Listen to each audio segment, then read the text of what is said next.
प्यारे बच्चों नमस्कार। स्कूल मैथमेटिक्स के इस वीडियो लेक्चर में मैं आप सभी का स्वागत करता हूं और आज हम जिस टॉपिक के ऊपर डिस्कशन करने वाले वो टॉपिक रहेगा 10th क्लास मैथमेटिक्स से। 10th क्लास मैथमेटिक्स में हम रियल नंबर्स के ऊपर और हम कुछ पॉलिनोमियल्स के ऊपर भी डिस्कशन कर चुके हैं, ठीक है।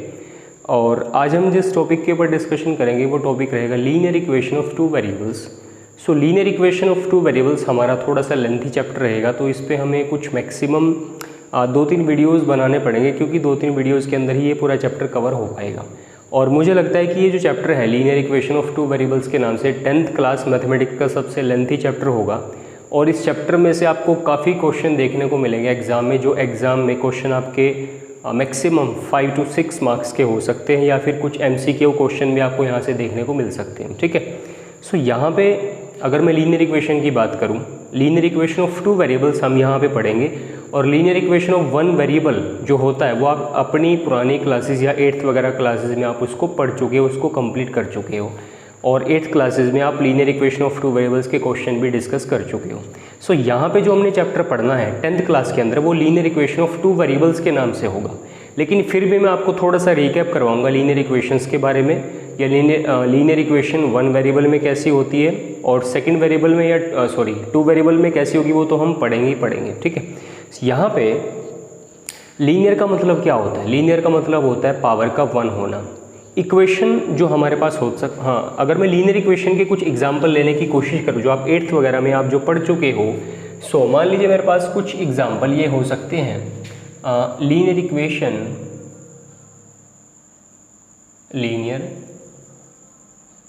Equation of one variable, linear equation of one variable का अगर मैं कोई एग्जाम्पल लूँ, ठीक है। सबसे मान लीजिए एक छोटा सा बेसिक सा एग्जाम्पल मैं लेता हूँ। मान लीजिए मेरे पास एग्जाम्पल है 2x + 4 = 0, या फिर मेरे पास एग्जाम्पल हो सकता है y + 5 = 0, और मान लीजिए थर्ड एग्जाम्पल मेरे पास हो सकता है z + 4 = 0, ठीक है। तो यहाँ पे ये जो कुछ 2-3 एग्जाम्पल हैं, ये 2-3 एग्जाम्पल मेरे पास लीनियर इक्वेशन के हैं। और linear equation in one variable, ये जो लीनियर इक्वेशंस है ये मेरे पास वन वेरिएबल के अंदर है, एक वेरिएबल के अंदर है। तो कुछ इस तरह की चीज़ें आप 8th क्लास में पढ़ चुके हो, और वहाँ पे आप उन पर्टिकुलर वेरिएबल्स की वैल्यू भी निकाल चुके हो जिन वेरिएबल में वो इक्वेशन आपको गिवन होती थी, ठीक है। ये जो वर्ड इक्वेशन है ये आप पढ़ चुके हो, उसके ये तो कोई नई चीज़ नहीं होगी आपके लिए, क्योंकि इक्वेशन का मतलब क्या होता है? जब आप किसी भी एक्सप्रेशन को बैलेंस कर देते हो किसी चीज़ के साथ, मतलब कि लेफ्ट हैंड साइड जब राइट हैंड साइड के बराबर हो जाती है, ठीक है, मतलब कि लेफ्ट में भी कुछ हो राइट में भी कुछ हो, तो उस तरह के एक्सप्रेशन को हम बोलते हैं लीनियर इक्वेशन बोलते हैं बेसिकली, ठीक है। मान लीजिए अगर मैं इसको 0 के इक्वल बैलेंस नहीं करूँगा तो जो मेरे पास ये एक्सप्रेशन बचेगा 2x + 4, ये तो एक पॉलिनोमियल होगा। पॉलिनोमियल को जब मैं बैलेंस करूँगा किसी न्यूमेरिकल वैल्यू के साथ, तो वो जो कंप्लीट एक्सप्रेशन बनता है वो मेरे पास एक बन जाता है इक्वेशन की फॉर्म में। यहाँ पे 2x + 4 0 मेरे पास एक लीनियर इक्वेशन हो सकता है। अब ये जो मैं वर्ड बार बार यूज़ कर रहा हूँ लीनियर, ये लीनियर का मतलब क्या है? लीनियर का मतलब होता है कि जिस भी वेरिएबल में वो इक्वेशन दे रखी है उस वेरिएबल की पावर का 1 होना। मान लीजिए 2x + 4 = 0 है, ये मेरे पास एक लीनियर इक्वेशन होगी, क्योंकि इस इक्वेशन का वेरिएबल कौन है? x। इस इक्वेशन में वेरिएबल कौन यूज हुआ? x। वेरिएबल कौन होते हैं? जैसे x हो गया, y होगा, z होगा, इस तरह के चीज़ों को आप क्या कहोगे? वेरिएबल कहोगे। इस इक्वेशन का वेरिएबल कौन होगा? x, और इस इक्वेशन में वेरिएबल की पावर कितनी है? 1। यहाँ पे x की पावर कितनी है? 1। यहाँ पे आपने वेरिएबल की पावर को देखना, ना कि उसके कोफिशिएंट को, ठीक है। तो यहाँ पे x की पावर कितनी है? 1। तो ये इक्वेशन कैसी बनी? लीनियर इक्वेशन, एक वेरिएबल में, क्योंकि इस इक्वेशन में एक ही वेरिएबल है, और वो कौन है? x। x के अलावा क्या इसमें कोई दूसरा वेरिएबल है? जैसे कि y, जैसे कि z, इसमें x के अलावा कोई भी वेरिएबल नहीं है। तो इस इक्वेशन को मैं बोलूँगा लीनियर इक्वेशन, वो भी एक वेरिएबल की। इसी तरह ये जो इक्वेशन मेरे पास बनेगी वो भी बनेगी लीनियर इक्वेशन। किस वेरिएबल की? वेरिएबल y की। और यहाँ पे वेरिएबल y की पावर कितनी है? 1। तो इसको भी मैं बोलूँगा linear equation in one variable. इसी तरह ये जो इक्वेशन मेरे पास बनेगा, इस इक्वेशन को मैं भी बोलूँगा लीनियर इक्वेशन, क्योंकि यहाँ पे z की पावर कितनी है? 1, और इस इक्वेशन का वेरिएबल कौन बनेगा? वो बनेगा z। तो कुछ इस तरह के एग्जाम्पल हमारे पास linear equation in one variable की फॉर्म में हो सकते हैं। जब आप 8th क्लास में इन इक्वेशंस को सोल्व करने की कोशिश करते थे तो आप फॉर एग्जांपल आप यहाँ से x की वैल्यू निकाल सकते हो, ठीक है। आप यहाँ से y की वैल्यू निकाल सकते हो, आप यहाँ से निकाल सकते हो z की वैल्यू। तो यहाँ पे ये तो थोड़ा सा हमने रिकैप किया कि आपने 8th क्लास वगैरह में क्या पढ़ा हुआ है linear equation in one variable के अंदर। यहाँ पे जो हमारा इंपॉर्टेंट टॉपिक रहेगा, जो हमारा मेन टॉपिक रहेगा, वो रहेगा linear equation of two variables की फॉर्म में। सो यहाँ पे जो लीनियर इक्वेशंस हमें मिलेंगी वो होंगी दो वेरिएबल्स की। अब तक आपने जो लीनियर इक्वेशंस पढ़ी हैं वो पढ़ी है सिर्फ एक वेरिएबल की। अब हम जो लीनियर इक्वेशन पढ़ेंगे वो पढ़ेंगे दो वेरिएबल्स की, और वो इक्वेशंस भी लीनियर ही होंगे। ठीक है, मान लीजिए फॉर एग्जाम्पल मेरे पास एक एग्जाम्पल है,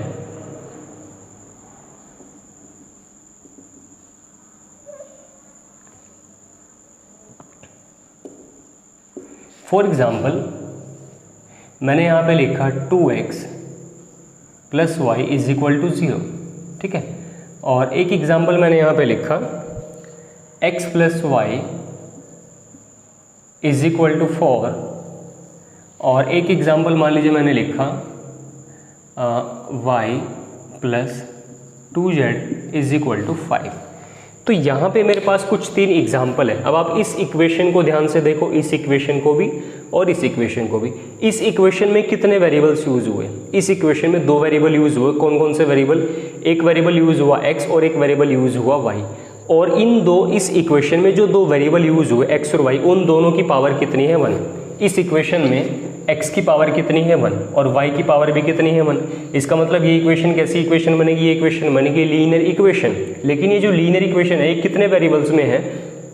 ये मेरे पास 2 वेरिएबल्स में है। सो इसलिए मैं इसको बोलूँगा linear equation of 2 variables. Similarly ये जो इक्वेशन मेरे पास है, इस इक्वेशन में भी कितने वेरिएबल है? 2। कौन कौन सा? x होगा और y होगा, और दोनों ही वेरिएबल्स की पावर कितनी है? 1। तो ये बनेगा लीनियर इक्वेशन ऑफ 2 वेरिएबल्स। इसी तरह ये जो इक्वेशन है इसमें कौन कौन से 2 वेरिएबल है? y और z, और इन दोनों वेरिएबल्स की पावर कितनी है? 1। तो इसीलिए मैं इसको बोलूँगा लीनियर इक्वेशन ऑफ 2 वेरिएबल्स। तो ऐसे आपके पास बहुत सारे एग्जाम्पल हो सकते हैं जो लीनियर इक्वेशन ऑफ 2 वेरिएबल्स को आपको रिप्रेजेंट करते हुए नज़र आ सकते हैं। ठीक है, सो यहाँ पे मैं नेक्स्ट मूव करूँगा कि जो हमें लीनियर इक्वेशन मिलती हैं 2 वेरिएबल्स की, उनको रिप्रेजेंट करने के कितने तरीके हो सकते हैं। ठीक है, या फिर उन लीनियर इक्वेशंस को आप कार्टेशियन कोऑर्डिनेट सिस्टम, या जिसको आप XY प्लेन भी कहते हो, जिसमें एक x एक्सिस होती है और एक होती है y एक्सिस, उस प्लेन के ऊपर हम अपनी लीनियर इक्वेशंस को किस तरीके से रिप्रेजेंट कर सकते हैं।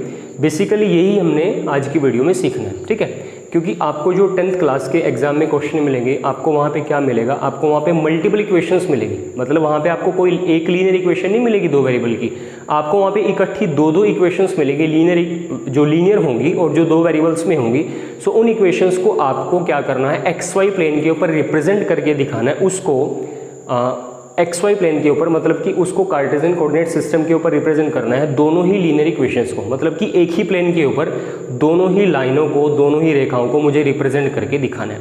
ठीक है, सो यहाँ पे एक तो चीज़ आपको ये समझ लेनी चाहिए कि कोई भी एक लीनियर इक्वेशन होती है, जब भी आप किसी भी एक लीनियर इक्वेशन को रिप्रेजेंट करते हो XY प्लेन के ऊपर, वो चाहे एक वेरिएबल की हो चाहे वो 2 वेरिएबल की हो, तो वो हमेशा एक स्ट्रेट लाइन को ही रिप्रेजेंट करती है। ठीक है, मैं इसको चीज़ को फिर से रिपीट करूँगा क्योंकि ये जो चीज़ है बहुत इंपॉर्टेंट है। जब भी आप किसी लीनियर इक्वेशन को रिप्रेजेंट करोगे XY प्लेन के ऊपर या कार्टेशियन कोऑर्डिनेट सिस्टम के ऊपर, तो हमेशा कोई भी लीनियर इक्वेशन हमेशा एक स्ट्रेट लाइन को ही रिप्रेजेंट करेगी। ये भी आपने 9th वगैरह में आप इसको पढ़ चुके हो। ठीक है, सो मैं यहाँ पे क्या करने वाला हूँ, हमें कुछ इस तरह के क्वेश्चन मिलेंगे जिन वो क्वेश्चन हमें स्टेटमेंट की फॉर्म में होंगे। ठीक है, हमें कुछ क्वेश्चन मिलेंगे स्टेटमेंट की फॉर्म में। सो उस स्टेटमेंट को रीड करके हमें उस स्टेटमेंट को पहले इक्वेशंस में कन्वर्ट करना पड़ेगा, और जब हम उस स्टेटमेंट को इक्वेशंस में कन्वर्ट करेंगे, ठीक है, जब आप किसी क्वेश्चन को स्टेटमेंट में कन्वर्ट करोगे तो आपको 2 इक्वेशंस मिलेंगी साइमल्टेनियसली। लीनियर इक्वेशन होगी 2 वेरिएबल्स की, और उन दोनों ही इक्वेशंस को मुझे एक ही XY प्लेन के ऊपर रिप्रेजेंट करना है। ठीक है, इसको हम कहते हैं किसी भी सिस्टम ऑफ लीनियर इक्वेशंस को ग्राफिकली रिप्रेजेंट करना XY प्लेन के ऊपर। सिस्टम ऑफ इक्वेशन का मतलब ये हुआ कि जब भी आपको 2 इक्वेशन मिले, इकट्ठी 2 लीनियर इक्वेशन मिले 2 वेरिएबल्स की, या 2 से ज़्यादा मिले, तो उस कंप्लीट स्ट्रक्चर को, ठीक है, उस कंप्लीट स्ट्रक्चर को मैं कहूँगा सिस्टम ऑफ लीनियर इक्वेशन। तो यहाँ पे कुछ मेरे पास रैंडम क्वेश्चन है। फॉर एग्जांपल मान लीजिए यहाँ पे मैं आपको एक क्वेश्चन करवाने की कोशिश करता हूँ। फॉर एग्जांपल एक इक्वेशन मेरे पास है 2x plus Y is equal to 0। ये मेरे पास फर्स्ट इक्वेशन, मैं पहले आपको बेसिक क्वेश्चन बताऊंगा, फिर मैं थ्योरी वाले क्वेश्चन पे बाद में जाऊंगा। मेरे पास फर्स्ट इक्वेशन है 2x plus Y is equal to 0, और इसी तरह एक इक्वेशन है मेरे पास x plus Y is equal to 4। ठीक है, मुझे दो इक्वेशन गिवन है 2x plus Y is equal to 0। First equation मैंने इसको माना, अगला मैंने माना x plus Y is equal to 4, ये मेरे पास हो गया सेकंड इक्वेशन। इन दोनों ही इक्वेशन, अब आप ध्यान से देखो, ये दोनों ही इक्वेशन कैसी है, लीनियर इक्वेशंस है, और दोनों इक्वेशन कितने कितने वेरिएबल्स की है, दो वेरिएबल्स की है, और दोनों के वेरिएबल भी सेम है, मतलब कि इसमें भी वेरिएबल कौन है एक्स वाई, इसमें भी कौन है एक्स वाई। तो इन दोनों ही इक्वेशन को मुझे कार्टेशियन कोऑर्डिनेट सिस्टम या फिर एक्स वाई प्लेन के ऊपर रिप्रेजेंट करना है। लेकिन जब भी मैं किन्हीं दो लीनियर इक्वेशन को रिप्रेजेंट करूंगा अपने कार्टेशियन कोऑर्डिनेट सिस्टम के ऊपर, तो मुझे इनके लिए सॉल्यूशन टेबल को तैयार करना पड़ेगा। ठीक है, सॉल्यूशन टेबल किस तरीके से काम करेगा, मान लीजिए ये मेरे पास फर्स्ट इक्वेशन है। ठीक है, फर्स्ट इक्वेशन मेरे पास ये है, अगर मैं इसके लिए सॉल्यूशन टेबल बनाता हूँ, ठीक है, इसके लिए मैं क्या बनाऊंगा, इसके लिए मैं बनाऊंगा सॉल्यूशन टेबल। तो मुझे क्या करना है, आप सभी को ये पता होगा कि कोई भी straight line Cartesian coordinate system के ऊपर जब हम उसको बनाते हैं तो वो मल्टीपल पॉइंट से होकर के पास होती है। ठीक है, एक लाइन मैक्सिमम, एक लाइन बहुत सारे पॉइंट से पास होकर के पास होती है, ये आप सभी को पता होगा।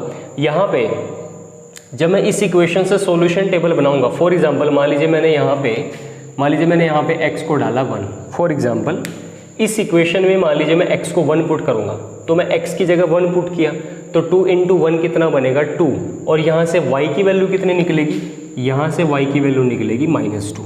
ठीक है, मान लीजिए मैंने x की जगह पुट किया 1, x की जगह मैंने कितना पुट किया 1, x की जगह 1 पुट करने से मुझे इस इक्वेशन में से y की वैल्यू कितनी मिलेगी, मुझे यहाँ पे y की वैल्यू मिलेगी -2। इसी तरह अगर मैं यहाँ पे x को पुट करता हूँ, तो मान लीजिए मैंने x को पुट किया तो 2 इंटू 2 कितना बनेगा 4, और यहाँ से y की वैल्यू कितनी निकलेगी -4। तो मैंने क्या किया, इस लीनियर इक्वेशन के अंदर कोई रैंडम वैल्यू डाली x और y की, और x की वैल्यू 1 के करस्पॉन्डिंग मैंने y की वैल्यू निकाली -2, और x की वैल्यू 2 के करस्पॉन्डिंग मैंने y की वैल्यू निकाली -4। तो इस तरह का सॉल्यूशन टेबल मेरे पास बन चुका है इक्वेशन फर्स्ट के लिए। आप इस सॉल्यूशन टेबल में मल्टीपल वैल्यू x की डाल सकते हो, और उन मल्टीपल x की वैल्यू के करस्पॉन्डिंग आप मल्टीपल y की वैल्यूज भी निकाल सकते हो। आप यहाँ पे जितनी वैल्यू डालते जाओगे x की, y की वैल्यू भी उतनी निकलती चली जाएंगी, क्योंकि ये जो लीनियर इक्वेशन है आप इसमें x और y की जगह बहुत सारी वैल्यूज को पुट कर सकते हो, लेकिन मैं यहाँ पे कम से कम 2 वैल्यू लेकर के चल रहा हूँ। ठीक है, अब यहाँ पे मैंने सॉल्यूशन टेबल बनाया इक्वेशन फर्स्ट के लिए। इसी तरह मुझे सॉल्यूशन टेबल बनाना है किसके लिए, मुझे सॉल्यूशन टेबल बनाना है सेकंड इक्वेशन के लिए। ठीक है, सो जब मैं इस इक्वेशन के लिए सॉल्यूशन टेबल बनाऊंगा, यहाँ पे मान लीजिए मैंने x को पुट किया 0, मान लीजिए मैंने x को पुट किया 0, तो मुझे यहाँ पे y कितना मिलेगा 4, और इसी तरह अगर मैं यहाँ पे y को पुट करूँ 0 तो मुझे x क्या मिलेगा, मुझे x मिलेगा यहाँ पे 4। सो इस तरीके से मैंने सेकंड इक्वेशन का भी सॉल्यूशन टेबल पुट कर लिया, मतलब कि यहाँ पे आप कम से कम 2 वैल्यू निकालो सॉल्यूशन टेबल के अंदर। सॉल्यूशन टेबल आपको निकालना जरूरी है, क्योंकि जब भी आप इसको एक्स वाई प्लेन के ऊपर रिप्रेजेंट करोगे तो आपको सॉल्यूशन टेबल की मदद से आप उनको वहाँ पे रिप्रेजेंट कर सकते हो। ठीक है, मैक्सिमम आप यहाँ पे कितनी सारी वैल्यू ले लो, 3 ले लो, 4 ले लो, 5 ले लो, उससे कोई फर्क नहीं पड़ेगा, लेकिन मैंने कम से कम कितनी वैल्यू ली है 2। अब मैं यहाँ पे एक कार्टेशियन कोऑर्डिनेट सिस्टम बनाता हूँ जिसको आप एक्स वाई प्लेन भी कहते हो, और उस एक्स वाई प्लेन के ऊपर मैं साइमल्टेनियसली इन दोनों इक्वेशन को रिप्रेजेंट करने की कोशिश करूँगा। ठीक है, मान लीजिए मैं इसको फ्री एंड बनाने की कोशिश कर रहा हूँ। ठीक है, कुछ इस तरह से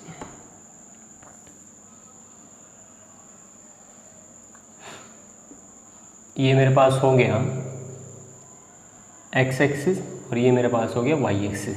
ठीक है, यहाँ पे आप बोलोगे y डैश, क्योंकि यहाँ पे जो है y की नेगेटिव वैल्यूज आती है नीचे की तरफ, और इसको आप बोलोगे x डैश, क्योंकि यहाँ पे आती है x की नेगेटिव वैल्यूज़।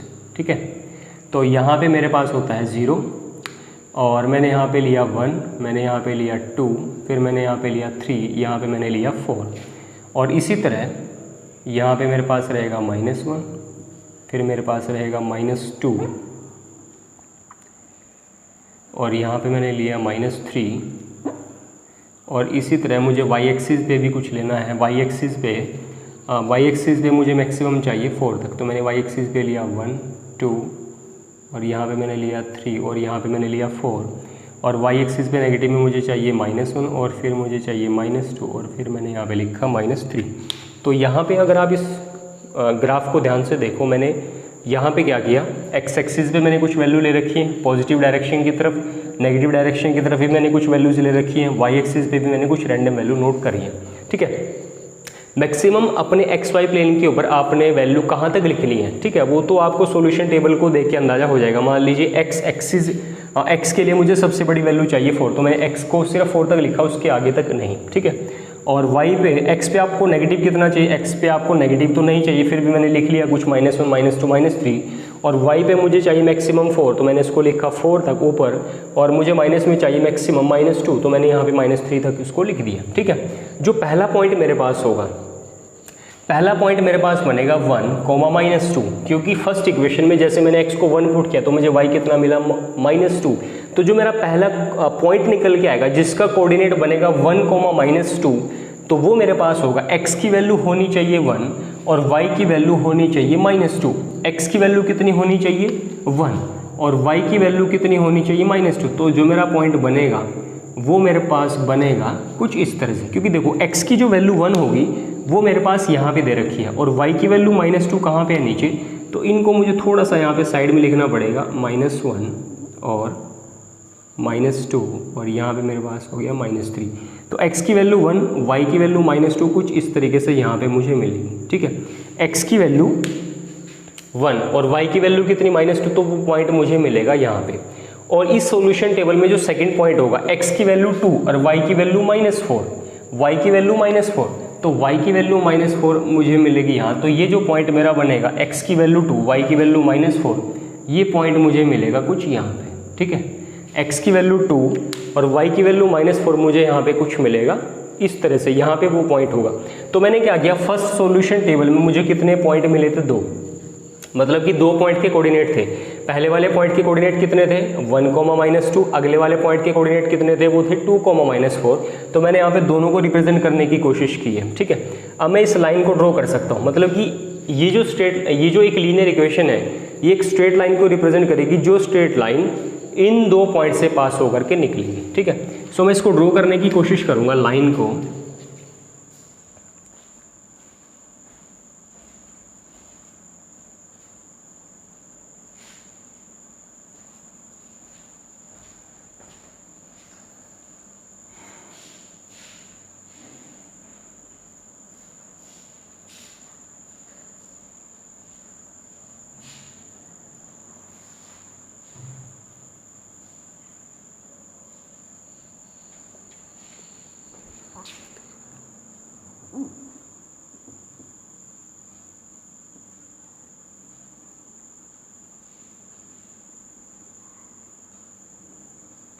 ये कुछ इस तरह का बनेगा। ठीक है, सो एक ये स्ट्रेट लाइन निकली है जो किस किस पॉइंट से पास होगी, इस पॉइंट को मैं नाम दे देता हूँ। यहाँ पे मेरे पास पॉइंट बनेगा 1, -2 का और अगले वाला पॉइंट मेरे पास बनेगा 2, -4 का। ठीक है, सो कुछ इस तरह की लाइन होगी जो इन 2 पॉइंट से इन 2 लाइन से पास होके निकलेगी। सो यहाँ पे अगर आप यहाँ पे और भी वैल्यू डाल देते तो वो भी पॉइंट्स जो है इसी लाइन के ऊपर आते, मतलब कि ये जो लाइन बनेगी, इस लाइन का जो पाथ होगा, इसी पाथ के ऊपर इसके सारे पॉइंट्स एग्जिस्ट करेंगे, बोलने का मतलब ये है। ठीक है, इसी तरह अगर मैं सेकंड इक्वेशन पे आता हूँ तो सेकंड इक्वेशन में x की वैल्यू कितनी है 4, मतलब कि पहला पॉइंट क्या बनेगा x = 4, x = 0, y = 4, तो पहला पॉइंट बनेगा 0,4, 0,4, x की वैल्यू 0, y की वैल्यू 4, तो ये पॉइंट मेरे पास आएगा बिल्कुल इस एक्सिस पे, y एक्सिस पे। ठीक है, ये पॉइंट मेरे पास आएगा यहाँ पे, क्योंकि आपको पता होगा कि अगर x की वैल्यू 0 हो जाती है तो वो पॉइंट आएगा फिर y एक्सिस पे, और अगर y की वैल्यू 0 हो जाती है तो वो पॉइंट आपका आएगा कौन से एक्सिस पे, x एक्सिस पे। ठीक है, अगला पॉइंट मेरा है x की वैल्यू 4, y की वैल्यू 0, तो ये पॉइंट मेरा कहाँ पे आएगा, ये पॉइंट मेरा आएगा यहाँ पे। ठीक है, ये पॉइंट मेरा आएगा यहाँ पे, बिल्कुल यहाँ पे। और मैंने क्या किया, इन दोनों को ज्वाइन कराने की मैं कोशिश करता हूँ।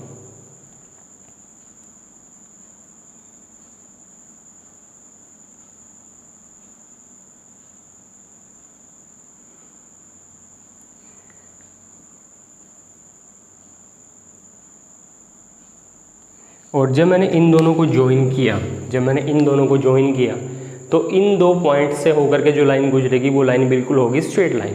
तो यहाँ पे ये चीज़ मैं पहले भी रिपीट कर चुका हूँ कि जब भी आप लीनियर इक्वेशंस को रिप्रेजेंट करते हो एक्स वाई प्लेन के ऊपर तो वो हमेशा एक स्ट्रेट लाइन को ही रिप्रेजेंट करती है, ठीक है। सो इस तरीके से हमें क्या था कि हमें दो इक्वेशन दे रखी थी, उन दोनों इक्वेशंस को हमने एक्स वाई प्लेन के ऊपर रिप्रेजेंट करने की कोशिश की, ठीक है। तो अब हमें क्या होगा कि अब हमें थ्योरी में कुछ क्वेश्चन मिलेंगे और यहाँ पे तो हमें क्या था कि मैंने एक रैंडम क्वेश्चन लिया आपको समझाने के लिए कि आप साइमल्टेनियसली दो इक्वेशंस को कैसे रिप्रेजेंट करोगे किसी एक्स वाई प्लेन के ऊपर। अब हम क्या करेंगे, हमें थ्योरी में क्वेश्चन मिलेंगे और जो हमें क्वेश्चन थ्योरी वाले मिलेंगे उनको हमें क्या करना पड़ेगा, पहले स्टेटमेंट को अच्छे तरीके से आइडेंटिफाई करके उसको इक्वेशंस में कन्वर्ट करना पड़ेगा, फिर उन इक्वेशंस को हमें रिप्रेजेंट करना है एक्स वाई प्लेन के ऊपर, ठीक है। तो मैं यहाँ पे फर्स्ट क्वेश्चन लेके चलूँगा। फर्स्ट क्वेश्चन मेरे पास कुछ इस तरह से होगा। फर्स्ट क्वेश्चन का स्टेटमेंट मुझे दिया हुआ है और फर्स्ट क्वेश्चन का जो स्टेटमेंट मुझे मिला है वो कुछ इस तरह से है।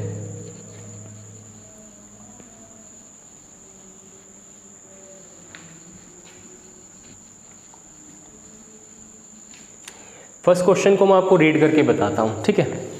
Aftab tales his daughter 7 years ago I was 7 times as old as you were then। यहाँ पे बात हो रही है आफ्ताब की और उसकी बेटी की, ठीक है। जो आफ्ताब है वो अपनी बेटी को ये कहता है कि 7 साल पहले मैं तुम्हारी एज का 7 गुना था, ठीक है। उन्होंने ये बोला फर्स्ट कंडीशन में कि 7 साल पहले मैं तुम्हारी एज का कितना गुना था, 7 गुना। फिर उन्होंने ये भी बोला कि after 3 years from now I shall be 3 times as old as you will be. अब से 3 साल के बाद मैं तुम्हारी एज का 3 गुना हो जाऊंगा। तो इन्होंने यहाँ पे दो कंडीशन रखी हैं या दो स्टेटमेंट इन्होंने बोली हैं आफ्ताब ने अपनी बेटी को कि अब से 7 साल पहले मैं तुम्हारी एज का कितना गुना था, 7 गुना, और अब से 3 साल के बाद मैं तुम्हारी एज का हो जाऊंगा 3 गुना। तो ये जो मुझे क्वेश्चन मिला है इस क्वेश्चन को मुझे क्या करना है, पहले इक्वेशन में कन्वर्ट करना है, ठीक है, और फिर उन इक्वेशन को साइमल्टेनियसली मुझे रिप्रेजेंट करना है एक्स वाई प्लेन के ऊपर। सो मैं यहाँ पे क्या करूँगा, मुझे यहाँ पे दोनों की प्रेजेंट एज को लेट करना पड़ेगा, ठीक है। मुझे क्या करना पड़ेगा, दोनों की प्रेजेंट एज को लेट करना पड़ेगा। मुझे आफ्ताब की प्रेजेंट एज को भी लेट करना पड़ेगा, फिर मुझे उसकी डॉटर की प्रेजेंट एज को भी लेट करना पड़ेगा। तो मैंने यहाँ पे लिखा लेट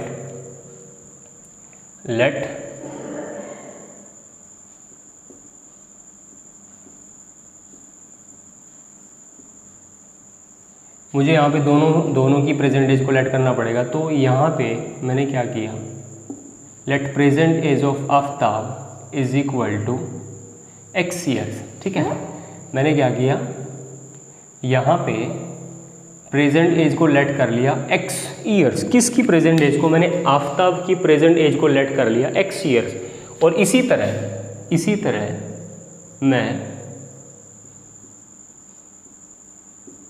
तरह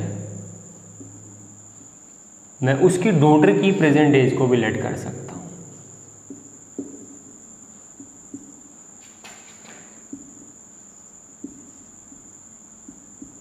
ठीक है, तो यहां पे मैंने लिखा let present age of Aftab is equal to x years. फिर मैंने लिखा let present age of daughters is equal to y years, मतलब कि उसकी बेटी की प्रेजेंट एज को मैंने कितना लेट किया, वाई ईयर्स। तो मैं अब चलता हूं फर्स्ट कंडीशन पे। फर्स्ट कंडीशन जो हमारी फर्स्ट कंडीशन रहेगी, फर्स्ट कंडीशन क्या है, फर्स्ट कंडीशन में उन्होंने बोला ये है कि अब से 7 साल पहले, ठीक है। सो अगर आफ्ताब अभी x ईयर्स का होगा तो वो अब से 7 साल पहले कितने साल का बनेगा, वो बनेगा x - 7। फॉर एग्जांपल मान लीजिए अभी जो मेरी एज है वो 28 ईयर्स है। अगर मैं ये बोलूँ कि 7 साल पहले मेरी एज कितनी बनेगी, तो मुझे क्या करना पड़ेगा, अपनी प्रेजेंट एज में से 7 ईयर्स को माइनस करना पड़ेगा। तो 28 में से 7 को माइनस करना पड़ेगा। और अगर मैं ये बोलूँ कि अब से 7 साल के बाद, तो फिर मुझे क्या करना पड़ेगा, अपनी प्रेजेंट एज में 7 ईयर्स को मुझे ऐड करना पड़ेगा। मतलब कि अगर आप पीछे जाना चाहते हो एज में या फिर आगे जाना चाहते हो, तो वो दोनों चीज़ें ही आपकी प्रेजेंट एज के ऊपर डिपेंड करती है। यहाँ पे मुझे क्या करना है, आफ्ताब को 7 ईयर्स पीछे भेजना है। अब अगर ये आफ्ताब 7 साल पीछे जाएगा तो 7 साल पहले वाली जो आफ्ताब की एज होगी वो कितनी होगी, वो होगी x - 7। तो ये जो x - 7 है ये अपनी बेटी की एज का कितना टाइम्स बनेगी, 7 टाइम्स। लेकिन किसकी एज का 7 टाइम्स बनेगी, जो उसकी बेटी की 7 साल पहले की जो एज होगी। मतलब कि बोलने का मतलब क्या है कि जो आफ्ताब 7 साल पहले था, 7 साल पहले की जो आफ्ताब की एज थी वो उसकी बेटी की 7 साल पहले वाली एज का कितना टाइम्स थी, वो थी 7 टाइम्स। इसीलिए मैंने क्या किया, x minus 7 is equal to लिखा 7 इंटू वाई माइनस 7, क्योंकि मुझे आफ्ताब की बेटी की जो एज है 7 साल पहले वाली उसको 7 से मल्टीप्लाई करके इसके बराबर डालना पड़ेगा, ठीक है। सो अब मैं यहाँ पे इसको सोल्व करने वाला हूँ। So x minus 7 is equal to 7y minus 49, ये मेरे पास बनेगा फर्स्ट इक्वेशन, ठीक है। सो मैंने क्या किया, इसको थोड़ा सा और मॉडिफाई करना पड़ेगा। जैसे मान लीजिए मैं वेरिएबल्स को लेफ्ट हैंड साइड में कर लेता हूँ और जो कांस्टेंट वैल्यू है उसको कर लेता हूँ मैं राइट हैंड साइड में। तो ये मेरे पास बना x माइनस 7y और माइनस 49 प्लस मेरे पास बनेगा 7, तो x माइनस 7y ये मेरे पास बनेगा माइनस 42, ये मेरे पास हो गया फर्स्ट इक्वेशन। तो मैंने क्या किया, इक्वेशन जो भी मुझे क्वेश्चन गिवन है उसको मैंने जस्ट हाफ स्टेटमेंट को आइडेंटिफाई किया, हाफ स्टेटमेंट को रीड किया और उसको मैंने कुछ इस तरीके से इक्वेशन में कन्वर्ट कर लिया। तो बेसिकली आपको यहाँ पे जो क्वेश्चन मिलेंगे वो आपको थ्योरी की फॉर्म में मिलेंगे और उसको आपने इसमें रिप्रेजेंट करना है इक्वेशन की फॉर्म में। सो मैंने फर्स्ट स्टेटमेंट को मैंने इक्वेशन की फॉर्म में कन्वर्ट किया। अब जो मेरे पास सेकंड इक्वेशन आती है वो ये आती है कि बात हो रही है सेकंड कंडीशन में अब से 3 साल के बाद। 3 साल के बाद जो आफ्ताब की एज बनेगी वो अपनी बेटी की एज का बनेगा कितना टाइम्स, 3 टाइम्स। सो मुझे क्या करना है, सेकंड कंडीशन में कुछ इस तरीके से लिखना पड़ेगा।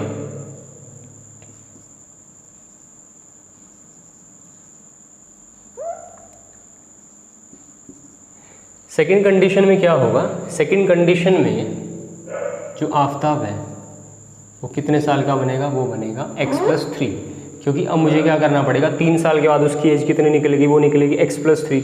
और फिर ये कितने टाइम्स बनेगा अपनी बेटी की एज का, कौन सी एज का, जो एज उसकी बेटी की बनेगी अब से 3 साल के बाद। So x plus 3 is equal to मुझे लिखना पड़ेगा 3 इंटू वाई प्लस 3, ठीक है। x प्लस 3 मुझे लिखना पड़ेगा is equal to 3 into y plus 3। अब मुझे क्या करना है, इसको सिंप्लीफाई करके इसको इक्वेशन में कन्वर्ट करना है, ठीक है। सो अगर मैं इसको इक्वेशन में कन्वर्ट करता हूँ, तो वो कुछ इस तरीके से होगा। यहाँ पे आएगा x plus 3 is equal to, ये मेरे पास बनेगा 3y प्लस 9 और x minus 3y is equal to बनेगा 9 माइनस 3 और x minus 3y is equal to 6, ये मेरे पास बनेगा सेकेंड इक्वेशन। तो मैंने यहाँ पे अपने क्वेश्चन को हाफ स्टेटमेंट को आइडेंटिफाई करके इसको मैंने सेकंड इक्वेशन में कन्वर्ट किया, वो मेरे पास बना x minus 3y is equal to 6। First equation मेरे पास है x minus 7y is equal to minus 42 और सेकंड मेरे पास बनेगा x minus 3y is equal to 6। तो यहाँ तक हमारा क्वेश्चन आधा कंप्लीट हो चुका है, मतलब कि आपने स्टेटमेंट को आइडेंटिफाई करके उनको दोनों इक्वेशंस में कन्वर्ट कर लिया। अब हम क्या करेंगे, ये जो मुझे लीनियर इक्वेशन मिली है 2 वेरिएबल्स की x और y की फॉर्म में, और ये भी मेरे पास एक लीनियर इक्वेशन है 2 वेरिएबल्स की। सो इन दोनों इक्वेशन को अब मुझे रिप्रेजेंट करना है कार्टेशियन कोऑर्डिनेट सिस्टम या फिर XY प्लेन के ऊपर, तब वहाँ पे जाके हमारा क्वेश्चन कंप्लीट होगा, ठीक है। तो मैं क्या करने वाला हूँ, इन दोनों इक्वेशंस को रिप्रेजेंट करूँगा कहाँ पे, XY प्लेन के ऊपर। और इन इक्वेशंस को XY प्लेन के ऊपर रिप्रेजेंट करने से पहले मुझे क्या करना पड़ेगा, मुझे दोनों के लिए निकालना पड़ेगा सॉल्यूशन टेबल। मुझे दोनों के लिए क्या निकालना पड़ेगा, मुझे दोनों के लिए निकालना पड़ेगा सॉल्यूशन टेबल। तो मैं इन दोनों इक्वेशंस को कुछ अलग से लिख लेता हूँ ऊपर साइड में, ताकि मुझे इनके सॉल्यूशन टेबल को बनाने में कोई दिक्कत ना हो। सो जो फर्स्ट इक्वेशन मेरे पास है, x minus 7y minus 42, first equation मेरे पास बनेगी ये, और सेकंड मेरे पास बनेगी x minus 3y is equal to 6। तो यहाँ पे मैं सॉल्यूशन टेबल बनाऊंगा फर्स्ट इक्वेशन के लिए, फिर मैं सॉल्यूशन टेबल बनाऊंगा सेकंड इक्वेशन के लिए। तो जो सॉल्यूशन टेबल बनेगा फर्स्ट इक्वेशन के लिए, जो सॉल्यूशन टेबल बनेगा फर्स्ट इक्वेशन के लिए वो कुछ इस तरह से होगा। कुछ आप छोटा सा बॉक्स बना लीजिए जिसमें आप ऊपर लिखो x, नीचे लिखो y, ठीक है। अब आप यहाँ पे x की कोई भी रैंडम वैल्यू पुट कर लो, x की आप कोई भी रैंडम वैल्यू पुट करें, और x की कोई भी रैंडम वैल्यू जब आप पुट करोगे तो उसके कोरस्पॉन्डिंग आपको y की कोई ना कोई वैल्यू यहाँ पे जरूर मिलेगी। तो मैं यहाँ पे x को पुट करने वाला हूँ 0। मान लीजिए मैंने x को पुट किया 0। अब x को 0 पुट करने से y क्या मिलेगा, मान लीजिए आपने फर्स्ट इक्वेशन में x को 0 पुट किया, तो यहाँ से जो आपको y मिलेगा वो y आपको मिलेगा 6, ठीक है। अब ये जो भी कैलकुलेशन होगी, मान लीजिए आपने x को 0 पुट किया, आपको y क्या मिला, वो तो आप अपने एग्जाम की रफ शीट में करके देख सकते हो, ठीक है। x को 0 पुट करने से मुझे y क्या मिला, y मुझे मिला 6। और इसी तरह अगर मैं यहाँ पे x को 7 पुट करता, अगर मैं x को कितना पुट करता 7, तो मुझे y भी कितना मिलता, y भी मुझे मिलता 7। मतलब कि यहाँ पे कोई कंपल्शन नहीं है कि आपने x को 0 और y को 7 ही पुट करना है। आप अपनी मर्जी से x की कोई भी वैल्यू पुट करके उनके कॉरस्पॉन्डिंग y की वैल्यू निकाल सकते हो। या फिर आप ऐसा भी कर सकते हो कि आप पहले y की वैल्यू पुट करो फिर आप x की वैल्यू निकालो, वो आपकी अपनी चॉइस है, चॉइस इज योर्स। तो यहाँ पे x को मैंने 0 पुट किया, y कितना मिला 6, और फिर मैंने x को 7 पुट किया, मुझे y कितना मिला 7। तो ये मेरे पास सॉल्यूशन टेबल तैयार हो चुका है कौन सी इक्वेशन के लिए, फर्स्ट इक्वेशन के लिए। इसी तरह मैं सॉल्यूशन टेबल बनाऊंगा कौन सी इक्वेशन के लिए, ये मैं इक्वेशन के लिए बनाऊंगा सेकंड इक्वेशन के लिए। तो जब मैं यहाँ पे सॉल्यूशन टेबल बनाता हूँ सेकंड इक्वेशन के लिए, अब सेकंड इक्वेशन में भी मुझे x की कुछ रैंडम वैल्यूज़ पुट करनी पड़ेंगी। अब मैं यहाँ पे x को कितना पुट करूँ, मैं यहाँ पे x को कितना पुट करूँ, मान लीजिए अगर मैं यहाँ पे x को 0 पुट कर देता हूँ, मान लीजिए मैंने x को 0 पुट किया तो -3y = 6 बचेगा। तो यहाँ पे मुझे y की वैल्यू मिलेगी -2, y की वैल्यू मुझे यहाँ पे कितनी मिलेगी, वो मिलेगी -2। और अगर मैं y को 0 पुट कर देता हूँ, अगर मैं y को 0 पुट कर देता हूँ तो x - 3 × 0 = 6 बनेगा, फिर x - 0 = 6 बनेगा, तो x मेरे पास बनेगा 6। ठीक है, तो x की वैल्यू मेरे पास कितनी आएगी 6। अगर मैं y को पुट करूँ 0 और अगर मैं x को पुट करूँ 0 तो मुझे y कितना मिलेगा -2। तो इस तरह से मैंने दो वैल्यू के ऊपर मैंने दोनों सॉल्यूशन टेबल बना लिए दोनों इक्वेशन के लिए। अब मुझे क्या करना है, इन दोनों ही सॉल्यूशन टेबल को रिप्रेजेंट करना है या दोनों इक्वेशन को रिप्रेजेंट करना है मुझे XY प्लेन के ऊपर। ठीक है, ये मेरे पास बनेगा x एक्सिस और इसी तरह से मेरे पास एक बनेगा y एक्सिस। अब मुझे क्या करना है, बीच में आपका होता है 0, x एक्सिस पे भी आप कुछ वैल्यू को ड्रॉ कर लीजिए। x एक्सिस पे मुझे मैक्सिमम चाहिए 7, तो मैं यहाँ पे डिफरेंस रखूँगा दो का। ठीक है, सो मैंने यहाँ पे लिखा 2, फिर मैंने यहाँ पे लिखा 4 और फिर मैंने यहाँ पे लिखा 6।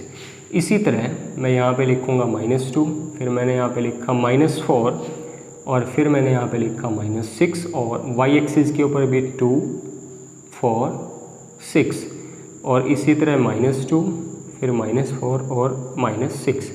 इस तरीके से आप जो भी वैल्यू जब आप रिप्रेजेंट करते हो तो जो आपका डिस्टेंस होता है पॉइंट्स के बीच में तो वो सेम होना चाहिए। मतलब वो आपकी अपनी मर्जी होती है कि आप 1 का डिफरेंस रख रहे हो या आप 2 का डिफरेंस रखो। ठीक है, सो जो पहला पॉइंट मेरा है x = 0, y मेरा कितना रहेगा 6। अब यहाँ पे x की वैल्यू है 0 और y की वैल्यू कितनी है 6, तो ये पॉइंट मेरा कहाँ पे आएगा, x की वैल्यू 0, y की वैल्यू 6, तो ये पॉइंट आपका आएगा कुछ इस तरह से यहाँ पे। ठीक है, ये पॉइंट आपको मिलेगा y एक्सिस के ऊपर, x की वैल्यू 0 और y की वैल्यू कितनी है 6, x की वैल्यू 0, y की वैल्यू 6। और अगर x की वैल्यू 7 होगी तो y भी मुझे कितना चाहिए 7। तो मैं क्या करता हूँ, x 7 है तो y भी कितना होना चाहिए 7। तो मैं यहाँ पे एक पॉइंट और लगा लेता हूँ। मान लीजिए मैंने 8 लगाया, यहाँ पे भी मैंने 8 लगाया और यहाँ पे भी मैंने लगा दिया -8। ठीक है, और यहाँ पे भी मैंने इसे लगा दिया इसको -8, कुछ इस तरीके से।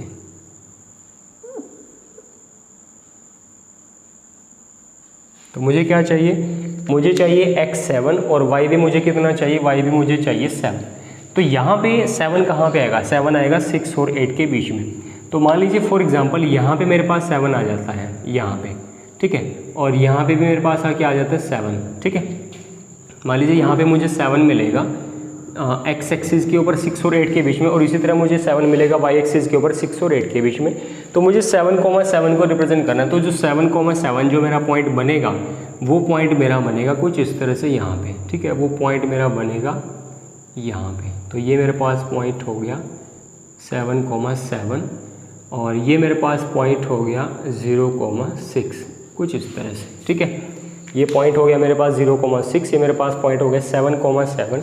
तो इन दोनों पॉइंट्स को आप एक स्ट्रेट लाइन के थ्रू मर्ज कर दीजिए। ठीक है, इन दोनों ही पॉइंट्स को आप मर्ज कर दीजिए एक स्ट्रेट लाइन के थ्रू, और कुछ आगे इसको कर दीजिए और थोड़ा सा इसको कर दीजिए पीछे। ठीक है, तो ये जो लाइन बनी है मेरे पास, ये लाइन मेरे पास बन गई है पहले वाले सॉल्यूशन टेबल। मतलब कि जो पहले वाली जो लाइन है, ये जो लाइन किस इक्वेशन, मतलब कि कौन सी ऐसी इक्वेशन है जो रिप्रेजेंट होगी इस लाइन के द्वारा, तो वो होगी x - 7y = -42। ठीक है, तो इस इक्वेशन की जो लाइन बनेगी वो कौन सी बनेगी, वो ये वाली लाइन बनेगी। और इसके ऊपर मैं इस लाइन का नाम भी लिख सकता हूँ। तो ये मेरे पास बनेगा x minus 7y is equal to minus 42, ठीक है, कुछ इस तरीके से। अब मैं आता हूँ सेकंड वाली सॉल्यूशन टेबल, उसको भी मुझे इसी प्लेन के ऊपर रिप्रेजेंट करना है। तो अगर x की वैल्यू 0 है तो y की वैल्यू कितनी होगी, -2। x की वैल्यू 0 है तो y कितना होगा, -2। अब ये पॉइंट कहाँ पे आएगा, ये पॉइंट आएगा आपका बिल्कुल यहाँ पे y एक्सिस के ऊपर, यहाँ पे जहाँ पे आपका -2 होगा। और x अगर 6 होगा तो y कितना होना चाहिए, 0। तो ये पॉइंट मेरा आएगा यहाँ पे, ठीक है, ये पॉइंट आएगा मेरा यहाँ पे x एक्सिस के ऊपर। और अगर मैं इन दोनों को मर्ज करने की कोशिश करूँगा तो आप इन दोनों को कुछ इस तरीके से मर्ज करोगे, ये, ठीक है। और इसके ऊपर भी मैं इस इक्वेशन का नाम लिख देता हूँ, इसके ऊपर मैंने लिखा x minus 3y is equal to 6।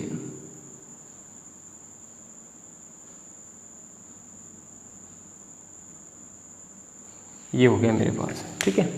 तो मैंने क्या किया, इन दोनों ही इक्वेशन को रिप्रेजेंट किया कहाँ पे, एक्स वाई प्लेन के ऊपर। तो आप कुछ इस तरीके से इन क्वेश्चन के साथ डील करोगे। बड़ा ही सिंपल क्वेश्चन था ये। इस क्वेश्चन में कुछ नहीं आपको खास नहीं करना, सिर्फ आपको पहले स्टेटमेंट को रीड करके उसको दोनों इक्वेशन में कन्वर्ट करना है और फिर उन दोनों इक्वेशन को आपने रिप्रेजेंट करना है एक्स वाई प्लेन के ऊपर। तो ये जो जब हम दोनों इक्वेशन को रिप्रेजेंट करते हैं एक्स वाई प्लेन के ऊपर, तो उसको हम ये बोलेंगे कि हमने दोनों इक्वेशंस को रिप्रेजेंट किया।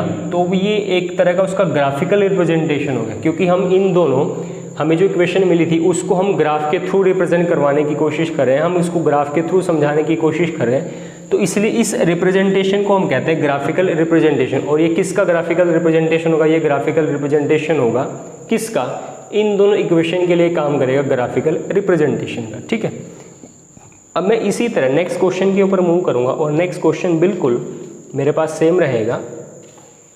नेक्स्ट क्वेश्चन में क्या होगा कि वहाँ पे भी मुझे कोई स्टेटमेंट मिलेगा और उस स्टेटमेंट को आइडेंटिफाई करके पहले मुझे उसको इक्वेशंस में कन्वर्ट करना है और उसके बाद फिर उन दोनों इक्वेशन को मुझे बनाना है एक्स वाई प्लेन के ऊपर, ठीक है। बिल्कुल ऐसा ही क्वेश्चन।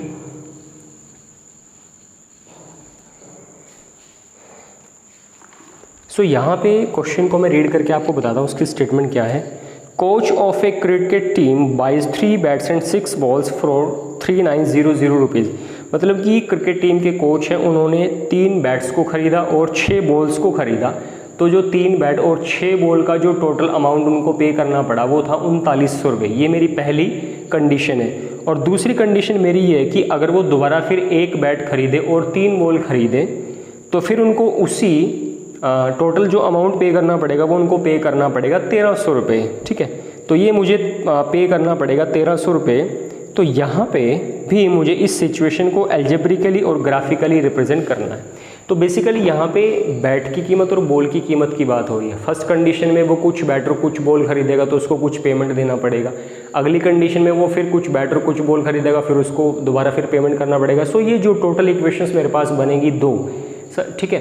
इन दोनों इक्वेशंस को मुझे एक्स वाई प्लेन के ऊपर रिप्रेजेंट करना है। सो जो यहाँ पे मुझे चीज़ों को लेट करना पड़ेगा, क्योंकि यहाँ पे मुझे कुछ जैसे हमने पिछले क्वेश्चन में लेट किया था एक्स और वाई, आफ्ताब की एज को हमने एक्स लेट किया और हमने डॉटर की एज को लेट किया वाई। तो इसी तरह मैं यहाँ पे जो बैट है उसकी कीमत को लेट करूँगा एक्स और फिर मैं बॉल की कीमत को लेट करूँगा Y.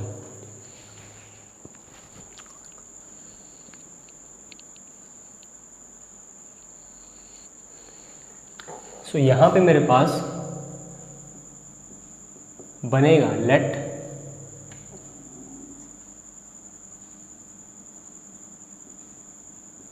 Cost of 1 bat is equal to x rupees, ठीक है। जो कॉस्ट मेरे पास मैंने 1 बैट की रखी है वो मैंने कितनी रखी है, वो मैंने रखी है एक्स रुपीज़। इसी तरह आप लिख सकते हो let cost of 1 ball is equal to, ये मेरे पास बनेगा वाई रुपीज़, ठीक है। सो 1 बैट की कीमत मेरे पास कितनी है, एक्स रुपीज़, और 1 बॉल की कीमत मेरे पास कितनी है, वाई रुपीज़, ठीक है। जो पहली कंडीशन है, जो मेरे पास फर्स्ट कंडीशन है, वो कुछ इस तरीके से होगी। हमने उसमें 3 बॉल खरीदी हैं, 3 बैट खरीदे हैं, 6 खरीदे हैं बॉल। तो जो फर्स्ट कंडीशन होगी वो मेरे पास कुछ इस तरीके से बनेगी।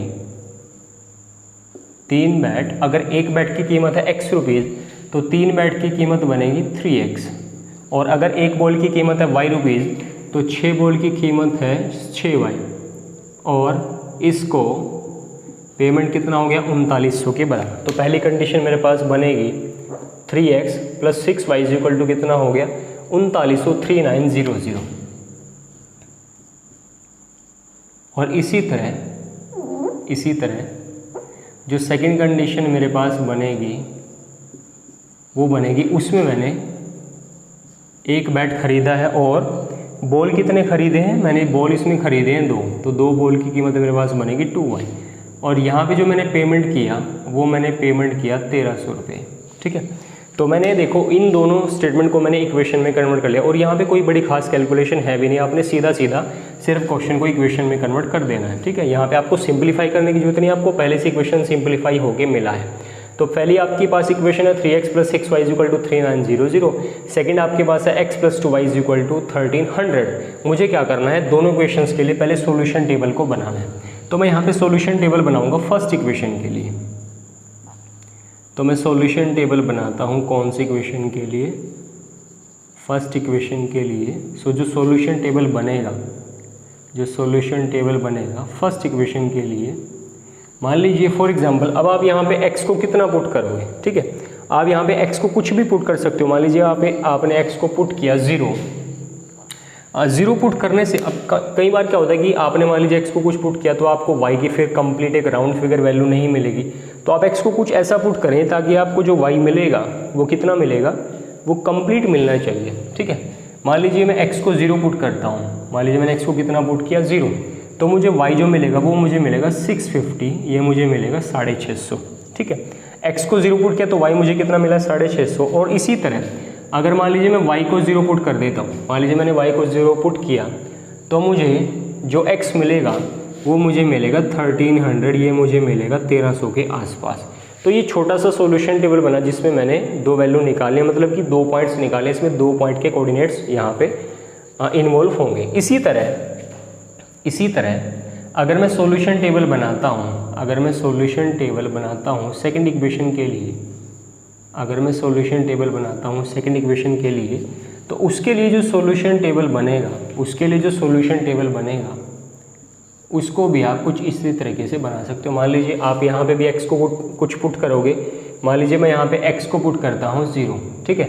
मान लीजिए मैंने x को पुट किया यहाँ पे 0, तो मुझे y कितना मिलेगा, y मुझे मिलेगा 650, y मुझे कितना मिलेगा, y मुझे मिलेगा 650।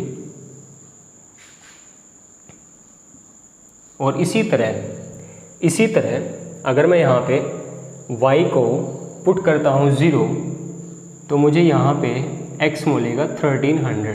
तो यहाँ पे अगर आप चेक करो कि जो ये सॉल्यूशन टेबल है और ये जो सॉल्यूशन टेबल है वो आपस में मैच कर रहा है। यहाँ पे ज़रूरी नहीं, यहाँ पे मैं x को कुछ और पुट भी कर सकता था, उसके कॉरस्पॉन्डिंग में y की कुछ और वैल्यू निकाल सकता था, या फिर मैं x की y को कुछ और पुट करके उसके कॉरस्पॉन्डिंग x की वैल्यू निकाल सकता था। तो बेसिकली यहाँ पे 2 सॉल्यूशन टेबल हमारे पास बनके तैयार हो चुके हैं। जैसे हमारे पास 2 सॉल्यूशन टेबल बने, अब मुझे क्या करना है, इन दोनों सॉल्यूशन टेबल को मुझे XY प्लेन के ऊपर रिप्रेजेंट करना है, ठीक है। सो मैं इनको कोशिश करता हूँ XY प्लेन के ऊपर रिप्रेजेंट करने की। और यहाँ पे हमें जो कुछ वैल्यू लेनी पड़ेंगी, उनमें हमें डिस्टेंस थोड़ा रखेंगे बड़े वाला, बराबर थोड़ा उसमें हमें डिस्टेंस को बढ़ाना पड़ेगा, क्योंकि यहाँ पे हम 1 डिस्टेंस और हमें 2 डिस्टेंस के से तो हमारा यहाँ पे काम नहीं चलेगा। यहाँ पे जो हमें डिस्टेंस रखना पड़ेगा x एक्सिस y एक्सिस के ऊपर, वो कुछ हमें यहाँ पे हमें कुछ बड़ा डिस्टेंस रखना पड़ेगा, ठीक है। जैसे फॉर एग्जांपल मैं यहाँ पे रखने की कोशिश करूँ, यहाँ पे अगर मैं रखूँ 0, तो यहाँ पे मैं रख लेता हूँ 300, ठीक है। 300 भी ज़्यादा हो जाएगा, कम रहेगा, क्योंकि मुझे 1300 तक उसको प्रिंट करना है, उसको 1300 तक मुझे लेके जाना है। तो 300 मैं 400 कर लेता हूँ, यहाँ पे मैंने किया 400 के बाद आएगा 800 के बाद आएगा 1200, और 1200 के बाद फिर आएगा 1600, ठीक है। और नेगेटिव पे मुझे लिखने की ज़रूरत नहीं है, क्योंकि नेगेटिव में मेरे पास कोई वैल्यू है ही नहीं। और फिर मुझे यहाँ पे x एक्सिस और मुझे फिर y एक्सिस पे भी लगाना पड़ेगा। y एक्सिस पे आएगा फिर 400 के बाद फिर आएगा मेरे पास 800, और 800 के बाद मैं यहाँ पे लगा लेता हूँ 1200, और 1200 के बाद मैं यहाँ पे लगा लेता हूँ 1600, ठीक है। कुछ इस तरीके से। अब यहाँ पे मुझे क्या करना है, x की वैल्यू अगर 0 हो तो y होना चाहिए 650। अब ये 650 कहाँ पे होगा, 650 नियर अबाउट आपका 400 और 800 के बीच में हो, क्योंकि देखो यहाँ पे तो हम इनको फ्री हैंड बना रहे हैं। जब आप इसको स्केल से बनाओगे कंप्लीट अपनी कॉपी पे तो वहाँ पे आपको एग्जैक्ट पोजीशन मिलेगी हर एक पॉइंट की। यहाँ पे अगर x 0 है तो y कितना होना चाहिए 650। तो ये एग्जैक्टली कुछ इस तरीके से मान लीजिए 400 और 800 के बीच में आ गया 650। तो पहला पॉइंट मुझे y एक्सिस में मिलेगा 400 और 800 के बीच में। अगर मैं अगला पॉइंट लूँ, x मेरा है 1300, y मेरा कितना है 0। तो मान लीजिए x मेरे पास हो गया 1300, तो 1300 मुझे कहीं यहाँ पे मिलेगा 1200 और 1600 के बीच में। तो ये दो पॉइंट मेरे पास बन चुके हैं और इन दोनों पॉइंट को जब मैं रिप्रेजेंट करता हूँ, कुछ इस तरीके से ये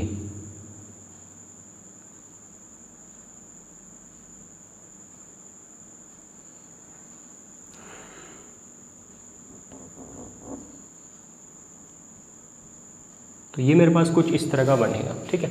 मतलब पहला पॉइंट आपका था यहाँ पे और अगला पॉइंट आपका होगा यहाँ पे। और इसी तरह जो अब देखो यहाँ पे क्या होगा कि यहाँ पे भी x 0 था, y 650 था, यहाँ पे भी x 0 है, y 650 है, तो वो बिल्कुल यही पॉइंट आएगा, इसी के ऊपर आएगा।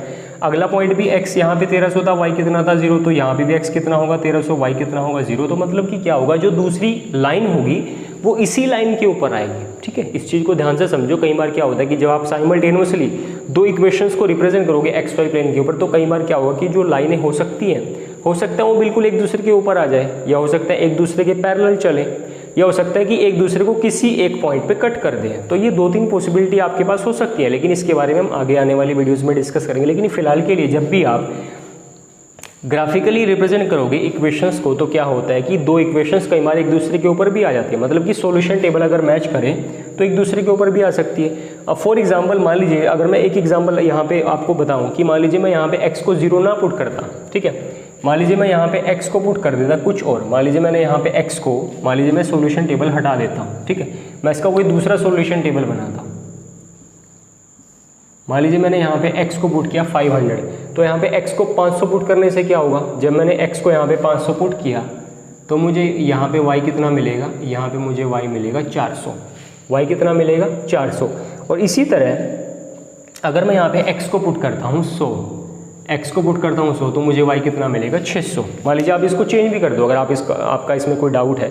x अगर 500 है तो y कितना है 400, अगर आपका x 100 होगा तो y आपका कितना मिला 600। और अगर मैं अब इसको रिप्रेजेंट करूँ तो x होगा 500, y कितना होगा 400, x कितना है 500, तो 500 कहीं यहाँ पे होगा, 500 कहीं कहाँ पे होगा, यहाँ पे होगा, और y कितना होगा 400, तो वो पॉइंट यहाँ पे आएगा, बिल्कुल इसी लाइन के ऊपर ही पॉइंट आएगा। कौन सा, 500, 500, 400 वाला।